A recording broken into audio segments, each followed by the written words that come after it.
Tom, how would you describe today's win by Collingwood? Well, heart-stopping for a start. I think that everybody would come away pretty satisfied, except, most disappointment to Fitzroy. They fought the game out very well. When we were 6 goals in front, it looked probably forlorn, but they, gathered their resources and came back at us hard. And to go 2 goals in front in the last quarter, all I can say is our players, I was terribly pleased the fact that they just kept on fighting and didn't give up. Since you joined Collingwood as coach, they've certainly given you a lot of heartaches, haven't they?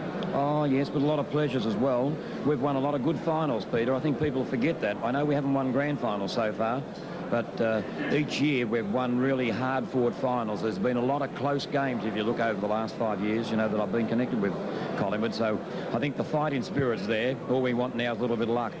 What about 2 important factors from today's game, the injuries to Peter Moore and Andrew Smith? Well, Andrew will be out for the rest of the year. He's got a dislocated collarbone. Peter Moore, well, the doctor thinks he'll miss next week and gives him some chance for the following week.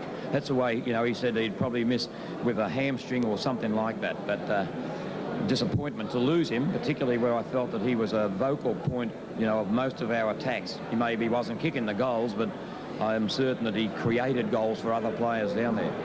In a game of 2 halves, Collingwood the first half, Fitzroy the second, the man in the first half who suppressed Fitzroy was David Toomey on Bernie Quinlan. A big job. Yes, and I thought he did it pretty well.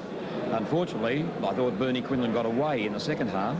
And, it's a pretty difficult job because I think Bernie Quinlan's one of the best players playing league football. Yeah. And we've given the job of minding him to a 19-year-old boy who's played probably a dozen league games, 20 league games or something like that. So he's had a pretty big task, and I thought he's carried it out pretty well. And how are you going to cover those losses for next Saturday's preliminary final? Will Stewart be back?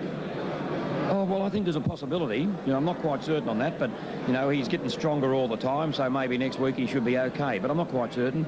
But I thought the boy who rucked all day today, Stuart Atkin, did a marvellous job. I thought he was one of our, best players, and particularly when it was really tight near the end. A couple of good punches away from the centre. So you just don't know, and, hopefully something will come up. The feeling around the rooms here is that Collingwood wants another crack at Geelong. Are you confident the Magpies can beat Geelong? Oh, well, I think that we got a good chance. We've played them 3 times, and I don't think we've been disgraced, even in our defeat last week. I think we'd learned a lot from our last match. We just felt that, Geelong did play very well, and we had no counter to the big fella up in the goals and the big boy getting the ball out the centre. Yeah. Hopefully, we can learn from that, and, I'm reasonably confident. And the Magpies still hanging in there.